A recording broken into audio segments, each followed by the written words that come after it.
Mashobra is a secluded hamlet, shrouded in mystery, about 13 kilometers from the infamous town of Shimla. An hour's drive through a winding, twisting, narrow road where shadows lurk and the air is thick with an unsettling silence. With the coming up of a whole lot of hotels, guest houses and resorts, it has become quite a crowded place today. Once, this was no more than a peaceful little village situated in the middle of a thick coniferous forest, stark and glorious. Mashobra is my birthplace. Despite the fact that I spent only the first year of my life here, I have a special attachment to it. The lonely hills supporting a dense coniferous forest, the lush undergrowth, the exotic Himalayan birds, the glorious sunrise and sunset, they all hold a magical attraction for me. I love the intense, mystical silence that gets interrupted only by the tweets of the birds or by the chattering monkeys fighting intertroop battles. And when the wind blows through the bush, it creates its own music, intensely haunting and hypnotizing.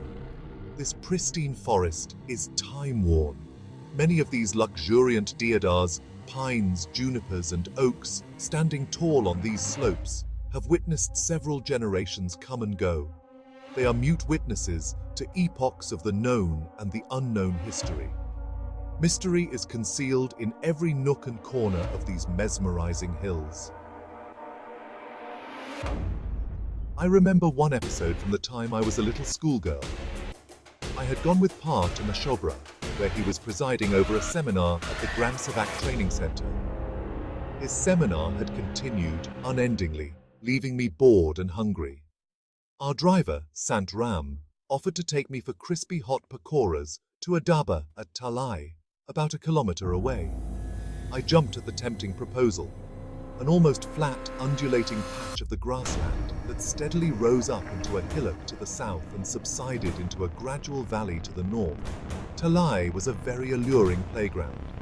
I chased butterflies around a small, insignificant pond of green, thick scum of moss, while hot pakoras were being freshly fried for me at the dhaba.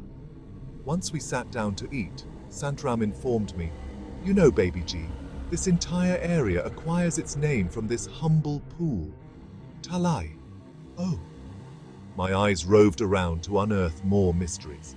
I then spotted a large mansion hidden behind a thick cluster of trees at the top of the hillock. "Who lives in that house, Santram?"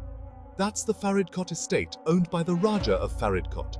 Faridkot is in Punjab." Visible from the dhaba was also a dilapidated house. "Why is that house so broken and worn out? No one lives there?" I asked, enjoying a hot pakora dipped in yummy tamarind chutney. "Oh, Baby G, it is supposed to be a bhutia bangla, a haunted house." I stopped munching. My interest in a ghost made me forget how famished I was. I eyed the house in an entirely new perspective. Curiosity and fear were two strong contenders in my young mind, producing goose pimples all over my little body. But I allowed my curiosity to override. Hesitating a little, I asked, "Really? Tell me about it." Santram was quiet for a few seconds. He must have been making up his mind whether to tell me the story. There had been a terrible fire here long ago. I watched the dhaba owner nod spiritedly. His upheld opinion added more flavor to the story. I now noticed the blackened stone structure and the frameless windows and doors. Whatever had survived the assault of fire and time. Sant Ram elaborated.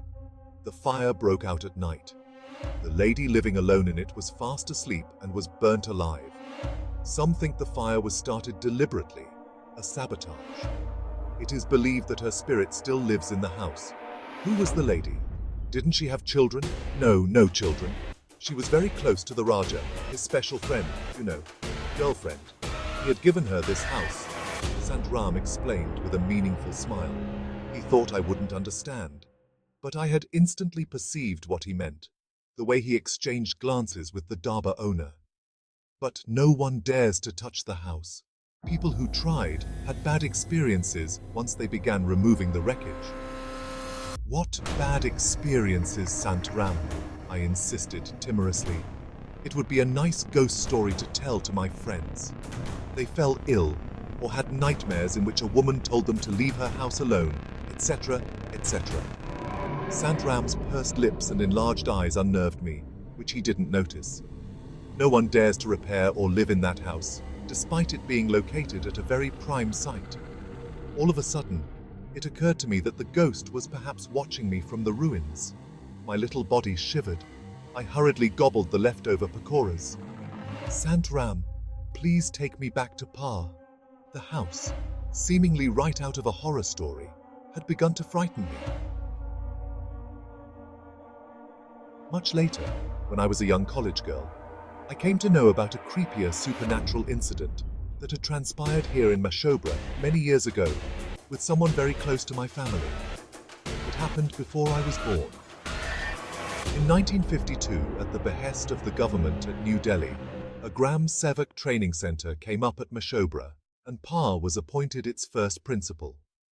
My family lived on the first floor of the main building. Its ground floor had the administrative offices. The lecture rooms and the auditorium were housed in an adjacent building. The students' hostel and the staff quarters were about a kilometer walk down the hill near the famous Coots Garden. The student and staff community wasn't a large one. There were about 20 students and 6 members of the teaching faculty. Only one of the lecturers, Raj Vaidya, was married. It was a mid-January evening of the year 1953. Dark clouds had descended like a gigantic rolling ocean in the sky. It had been snowing non-stop for the past 2 days. 2 feet of frozen vapor covered the landscape, hiding all colors under its white cape. The bitter cold had restrained folks inside their homes. The students and the teaching staff of the center were away on 2 months-long winter break. Only my family and some of the administrative staff had remained behind at the center. The deserted expanse was even more desolate now, and overwhelmingly silent.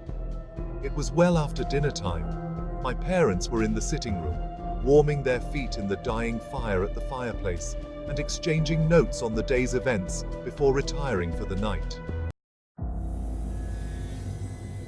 They were jolted out of their reverie by a loud knock on the door. "I wonder who has come at this time?" Pa got up from his chair to check on the unexpected caller. When the door was opened, in breezed a draft of chilled wind and center's compounder Krishan Das Negi.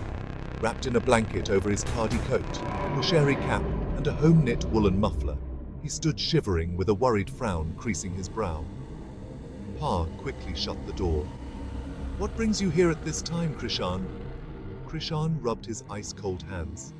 "Sir, Hari Ram is running a very high fever for the past 2 days, and it's showing no signs of subsiding. I have been giving him paracetamol tablet every 4 hours since yesterday, but it hasn't made any difference to his fever. There is no cough, no running nose. Hari Ram was the peon at the center. Stomach infection?" Pa asked.